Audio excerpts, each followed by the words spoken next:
2 दिन के SCO summit के बाद प्रधानमंत्री नरेंद्र मोदी अब दिल्ली लौट आए हैं। अस्ताना में एससीओ समिट के मंच से पीएम मोदी ने जो कूटनीतिक दाव चला, वो दुश्मन को चारों खाने चित्त करने के लिए काफी है। मुद्दा चाहे सीमा पार से आतंकवाद का रहा हो या फिर आतंकवादियों की भर्ती का, आतंकियों की ट्रेनिंग का हो या फिर घुसपैठ का, नाम लिए बिना पीएम मोदी ने पाकिस्तान को नसीहत दी।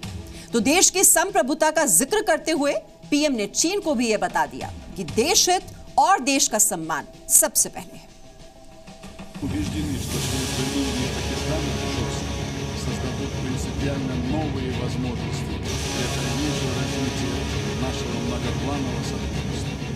कजाकिस्तान के अस्ताना में शंघाई कोऑपरेशन ऑर्गेनाइजेशन के मंच पर मोदी और नवाज शरीफ के बीच महज चंद कुर्सियों का फासला था।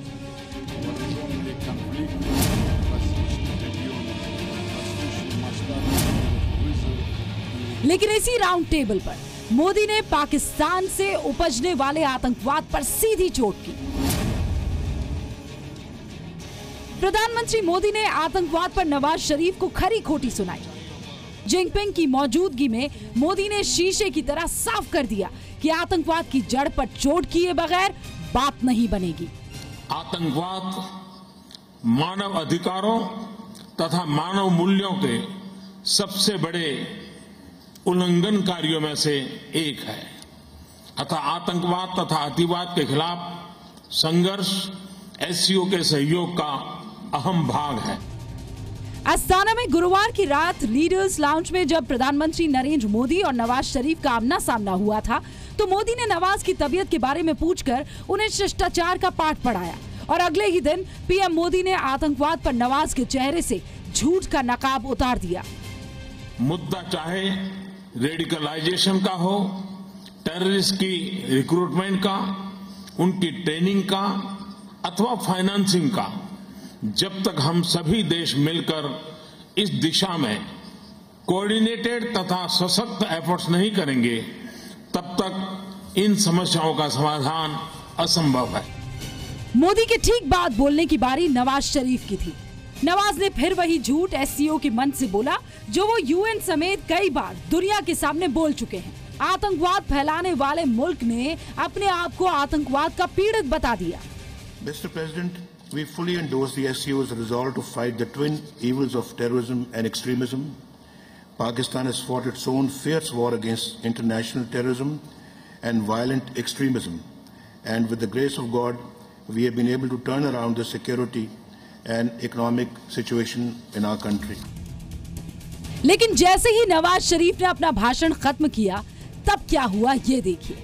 पाकिस्तानी सेना का अधिकारी उठा और नवाज के कान में कुछ कहा।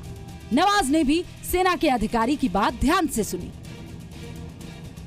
ज्यादा हैरान करने वाली बात यह थी कि सेना के अधिकारी ने देश के प्रधानमंत्री के कंधे पर हाथ रखकर बात की थी। ऐसे में कई सवाल खड़े होते हैं। क्या नवाज शरीफ पाकिस्तान सेना की लिखी हुई स्क्रिप्ट पढ़ रहे थे? क्या सेना के अधिकारी ने नवाज शरीफ के कंधे पर हाथ रखकर उन्हें यह बता दिया कि पाकिस्तान का असली बॉस कौन है? ये बात किसी से छुपी नहीं है कि पाकिस्तान में सरकार के हर फैसले में सेना का दखल रहता है। पाकिस्तान बार बार कश्मीर के मुद्दे को अंतर्राष्ट्रीय मंच पर उठाने की कोशिश करता रहा है, लेकिन हिंदुस्तान ने उसे साफ सीधी भाषा में बता दिया कि आमने सामने बैठकर बात करनी है तो ठीक, नहीं तो पाकिस्तान आतंकवाद से भारत को डराकर उसे झुका नहीं पाएगा। भारत ने पाकिस्तान के साथ अपनी विदेश नीति के 3 खंबे तैयार किए हैं। पहला, हम बातचीत से हर मुद्दा सुलझाना चाहते हैं। दूसरा, बातचीत केवल 2 पक्षों के बीच में होगी।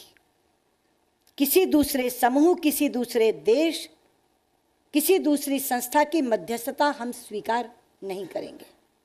और तीसरा, आतंक और बातचीत साथ साथ नहीं होगी। प्रधानमंत्री मोदी और नवाज शरीफ 17 महीने बाद आमने सामने थे।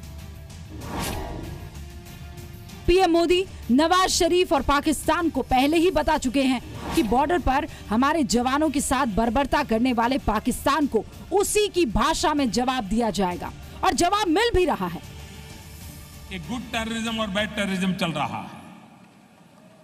एक गुड टेररिज्म और बैड टेररिज्म से हम मानवता की रक्षा नहीं कर सकते। टेररिज्म टेररिज्म होता है। कोई ये मत सोचो कि आज उधर है तो कल हमारे यहां नहीं आएगा। ये दुनिया के किसी भी कोने में जा सकता है और इसलिए मानवतावादी शक्तियों का एक होना, मानवतावादी शक्तियों ने आतंकवाद के खिलाफ लड़ाई लड़ना, ये विश्व की मांग है। निर्दोषों को मौत के घाट उतारने वाली 21वीं सदी को कलंकित होने से बचाना चाहिए। कुलभूषण जाधव को फांसी की सजा सुनाने वाले पाकिस्तान को यह भी समझ आ गया है कि वो जिस भी मंच पर भारत से टकराएगा मुंह की ही खाएगा। प्रधानमंत्री ने जो हमने कहना चाहिए था कह दिया, सबको सुना भी दिया और किसी दूसरे मुल्क का नाम नहीं लिया, पर असल में जो पाकिस्तान है और नवाज शरीफ वहां जो बैठे हुए थे वो बाकी मेंबर्स के सामने पूरी तरह एक्सपोज हो गए। पाकिस्तान रोजाना सीमा पार से कश्मीर में आतंकियों की घुसपैठ करा रहा है। हिंदुस्तान की जाबाज सेना ने आतंकियों के खिलाफ ऑपरेशन ऑल आउट चलाया हुआ है। अभी मोदी क्या कर रहे हैं? डिस्कशंस करना है, कुछ भी होने दो सर, कुछ भी नहीं होता, डिस्कशन तो करना है, फिर भी आर्मी को तैयार रखना है, वो गलत है। डिप्लोमेट को कभी भी नहीं क्लोज करना। यानी पाकिस्तान पर दोहरी चोट का मोदी प्लान ये है कि अंतर्राष्ट्रीय मंच पर पाकिस्तान के चेहरे से शराफत का नकाब उतारना और बॉर्डर पर आतंक के बंकर उड़ाकर पाकिस्तान को उसकी हैसियत का एहसास करवाना। हमारी तरफ से पहली गोली नहीं चलनी चाहिए, यही हमारी सरकार का मानना है, सबका मानना है, क्योंकि हम पड़ोसियों के साथ अच्छे रिश्ते बनाकर रखना चाहते हैं। लेकिन यदि चल गई तो फिर अपना सेना और सुरक्षा के जवानों का हाथ बंधा नहीं है, लेकिन पहली गोली हम लोग नहीं चलाएंगे। पाकिस्तान अब हिंदुस्तान के हाथों बॉर्डर पर भी पिट रहा है और अंतर्राष्ट्रीय मंच पर भी उसकी आतंक नीति का पर्दाफाश हो रहा है। पाकिस्तान प्रहार की मोदी नीति से नवाज और पाकिस्तान की आतंक नीति तय करने वाली सेना भी हिली हुई है। ऐसे में भारत पाकिस्तान के बीच आगे की कहानी भी इस तस्वीर जैसी ही लग रही है, जहां एक छोर पर मोदी है और दूसरे छोर पर नवाज शरीफ। ब्यूरो रिपोर्ट, जी मीडिया।